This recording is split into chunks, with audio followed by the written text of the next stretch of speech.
the choices that Twitter makes when it chooses to suppress, edit, blacklist, shadow, ban, are editorial decisions, pure and simple. They're editorial decisions. In those moments, Twitter ceases to be a neutral public platform and they become an editor with a viewpoint. And I think we can say that about others also, whether you're looking at Google, whether you're looking at Facebook, and perhaps others. One egregious example is when they try to silence views that they disagree with by selectively applying a fact check, F-A-C-T, fact check. What they choose to fact check and what they choose to ignore or even promote is nothing more than a political activism group or political activism.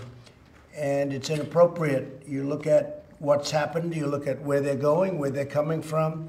I think you all see it yourselves. This censorship and bias is a threat to freedom itself.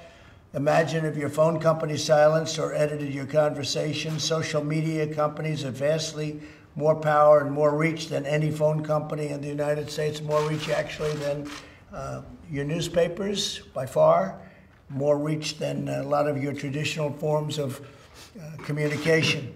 Therefore, today I'm signing an executive order to protect and uphold the free speech and rights of the American people.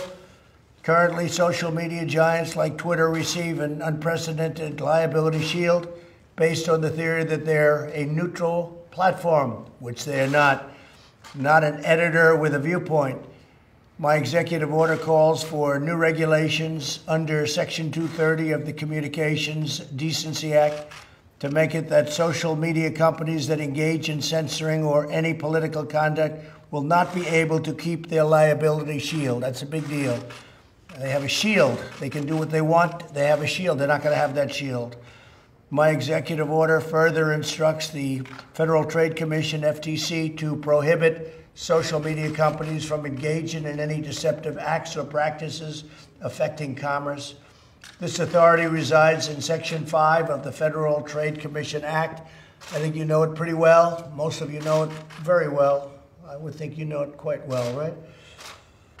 Additionally, I'm directing the Attorney General to work cooperatively with the states. He's going to be working very much and very closely in cooperation with the states to enforce their own laws against such deceptive business practices. The states have broad and powerful authority to regulate in this arena, and they'll be doing it also, and we encourage them to do it if they see exactly as we've been seeing. It's what they're doing is tantamount to monopoly, you can say. It's tantamount to taking over the airwaves. Can't let it happen. Otherwise, we're not going to have a democracy. We're not going to have anything to do with a republic. Finally, I'm directing my administration to develop policies and procedures to ensure taxpayer dollars are not going in any social media company that repress free speech. The government spends billions of dollars on giving them money. They're rich enough, so we're going to be doing none of it or very little of it. As president,